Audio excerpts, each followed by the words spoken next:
Go ahead, Jose.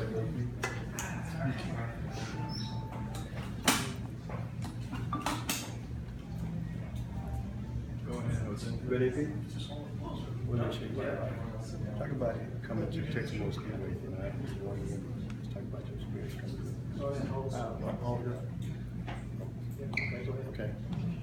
I've only been here for a couple hours, but having previously tested at Texas Motor Speedway about a month ago, it's been one of the tracks that I'm most looking forward to going to, because you have the similarities in speed to Indianapolis, a little bit less, but aside from that, there's multiple lanes on the track, so you can have 2-3 wide racing, which for the drivers is a lot of fun, but also for the fans it's pretty spectacular.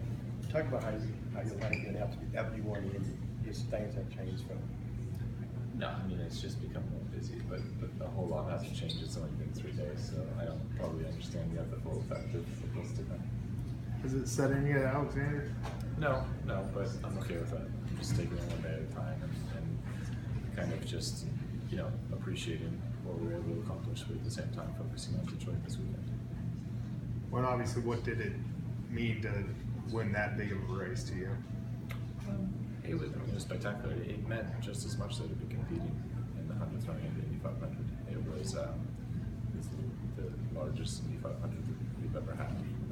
It was the greatest, largest motor race event in history. So to be able to be a part of that, regardless of what the end result was pretty spectacular. Go back and just tell how you feel when you crossed the finish line. Just your feeling. I was relieved because it was a very stressful kind of final lap.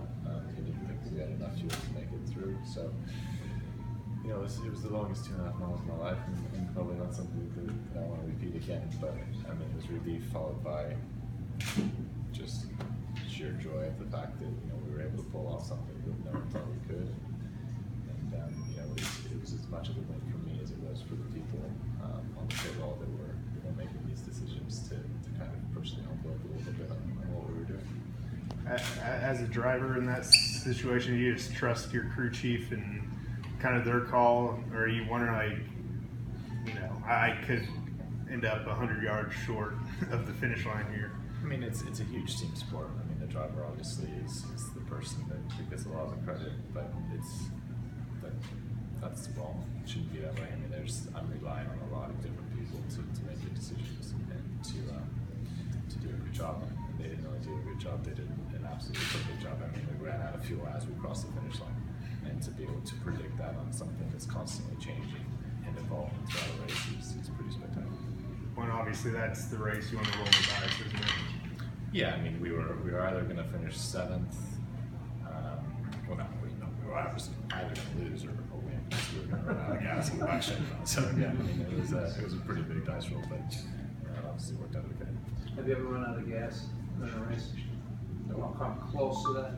Not to that extent. No, that was pretty absurd. I mean, we were literally on the fastest race on the planet. We were literally pulling the question at Cosi on the back straight, so it was pretty crazy, but it had to be done. So now you're well prepared to TMS. You don't have to worry about fuel enough either. Yeah, no, I won't be doing that again unless it's incredibly necessary. But for me, I just feel more prepared for another oval race, just because I have an entire kind of week and a half of driving around an oval. Whereas when I came here last, I had 3 days, so it was I feel much more comfortable and have a bit more understanding of what makes the car go quickly. What do you like about this track, Peter, and the folks that put this race on? I love the track. I love the layout. I mean, I've never been to an event out here, so I'm very much looking forward to that in less than 2 weeks. But for a driver to be able to be on a track where you can pass kind of anywhere at any time is what we all want, what we all ask for.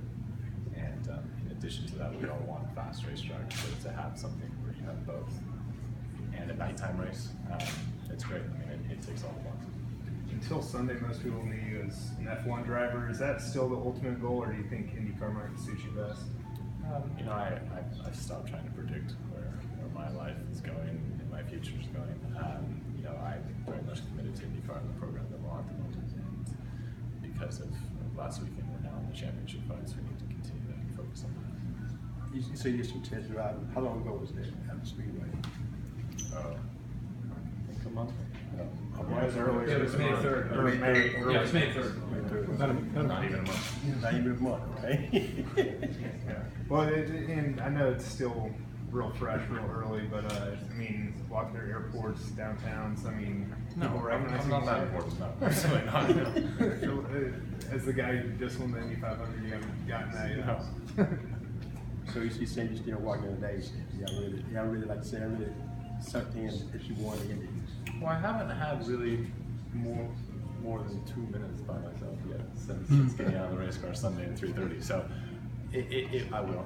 But as I said before, I'm very much focused on Detroit this weekend and what we need to accomplish there, and then also Texas the following weekend. So it's a crazy kind of schedule with the whole month of May leading into 2 races back to back. So it's my focus is forward at the moment, and to all have time to reflect on it. Your family members, how did they react when you were born? Family members. My father was there, and he was obviously over the moon, and unfortunately my mother and grandmother couldn't be there, but I'm pretty sure they were in balls of joy, tears, whatever on the floor. So I think everyone was pretty stoked. We got Brett coming in. Hello, Brett. Okay, well, thank you very much. Oh, don't do Brett like that. You're big in. I went back and forth with the office. This is pretty good. He's going to Brett real quick. Brett, you can get over here. Yeah, Brett, you can get in the middle of Greg, that's probably. Yeah. Get over here. In the middle of Brett.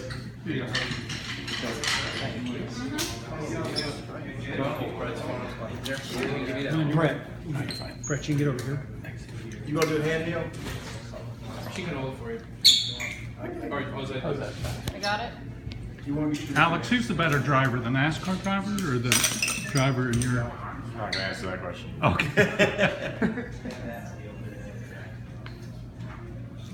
Did you ever race in Austin? Okay, that's you. Yeah. Talk about the you did a little test drive in May 3rd. Just explain exactly what you did in May 3rd. Oh yeah, I mean we had a IndyCar Series test here at Texas Motor Speedway, and it was just a chance for the teams and drivers to get out prior to the race weekend and get a sense of the track and where it goes and what we need to win around here in a couple weeks, or less than a couple weeks. Talk about, have you sunk in that you want to get in yet?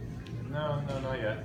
It will in time, but at the moment I'm just trying to enjoy the process of winning the 500 and also looking forward to the next couple races.